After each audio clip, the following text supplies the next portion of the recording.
Hello, my name is Fer Martin. I'm the director of Reboot Academy, and I started coding when I was 7, and since then I've been always somehow related working with technology. I've spent almost 11 years in Asia, so 3 in Japan, 3 in Singapore, and 3 in Hong Kong.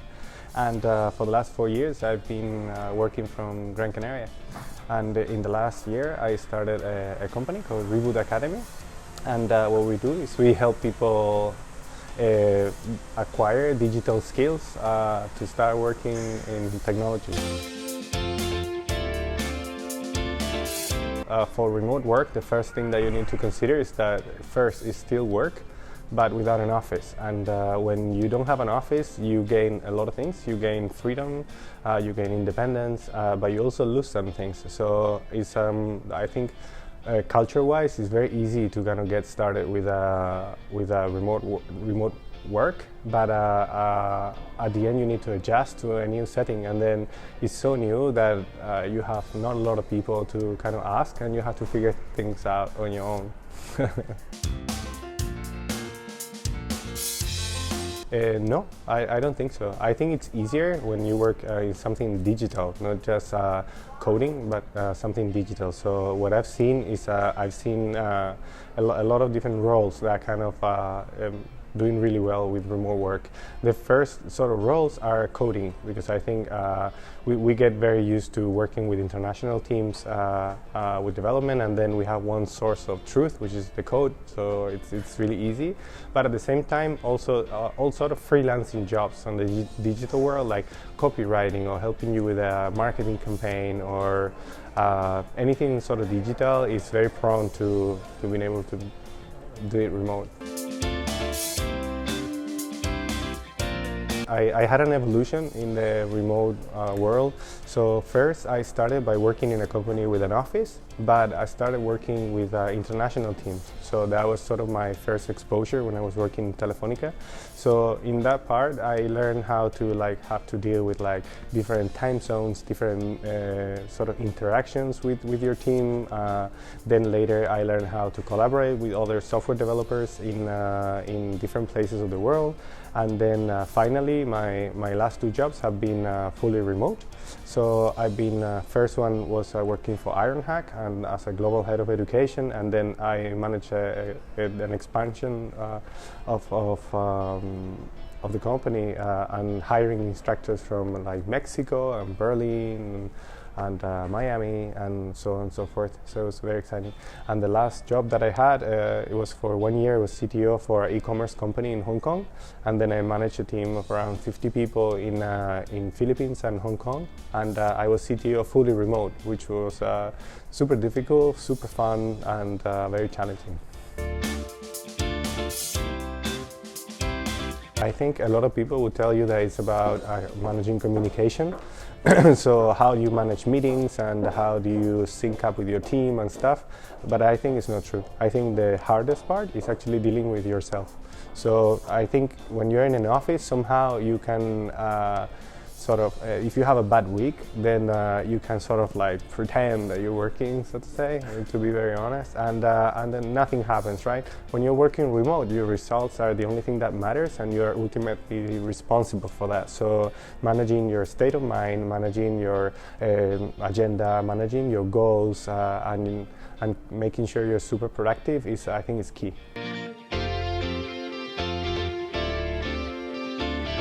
I didn't really choose it, I guess. I think it sort of came to me. So my first interactions with remote work, as I said, was trying to find good people or the best possible people that I can work with, and then they so happened that they were not where I was. So in order to really make that happen, I will have to adjust to working with somebody who lives around the world in the other place, right? And then later, when I came back to Canary Islands, I started working as a remote worker because the company that I wanted to work for wasn't here. And also I wanted to enjoy Canary Islands and spend a little bit of time with my family and stuff, and then decided to start remote working. The first thing about getting ready to work remote is managing your workplace. So first thing, you need to find a place where you can be efficient, like working from home maybe work for some people, but for a lot of other people it doesn't. So you need to find like a co-working space or a place where you can be focused, right? And then second, you need to understand the tools and the differences in communication, so how to manage meetings effectively, how to write really good emails, how to coordinate with people when you don't see them every day. You need to understand like the office politics, but in a distributed way. So which is very exciting. I would say language also is fundamental. Like if you cannot speak clearly, then you are very challenged to communicate with other people. So I would say you need to start by learning how to communicate, then how to manage meetings, and how to work alone, and then finally how to live a happy life.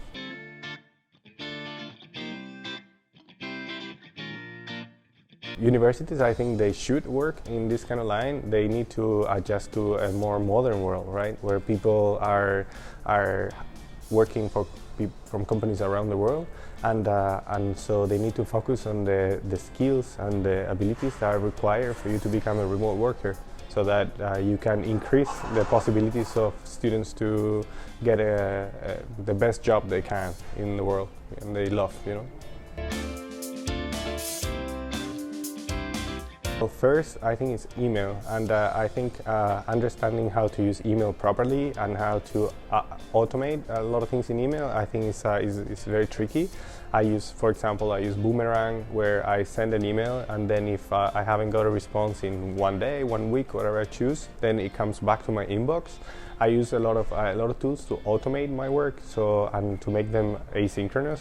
So meaning, for example, instead of like sitting with the entire team every day for like 15 minutes, everybody just catching up, then I think everybody spend 5 minutes just really writing a very concise, well thought update, you know, for the team. Also, other tools like Loom, for example, where you can record your screen and then show a demo, or like to tell a problem. So basically, it's all these tools that take into account that synchronous communication at the same time is very expensive, and with teams that are all over the world, then it's more and more complicated. So you need to make it easier to explain your problem to people so that you can get help and then help other people, I would say. Yeah, I think so. I think there are several stages if you want to get into remote work. So the first one is you need to get a job as a remote work, right? So for that, you need to understand how the market moves, because it may be different. You don't go through like a typical headhunter. You need to go to specialized headhunters. There's like specific boards where you can see all the job listings are remote, okay?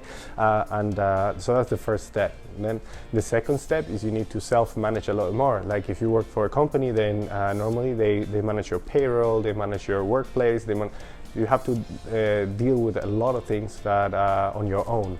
So that comes a little bit out of like reading and stuff, and a lot about like putting yourself out there, experimenting and learning, you know, making mistakes and just learning. Now coding, for example, is one of the most demanded professions in the world, and then what I would say is try to get some formal training.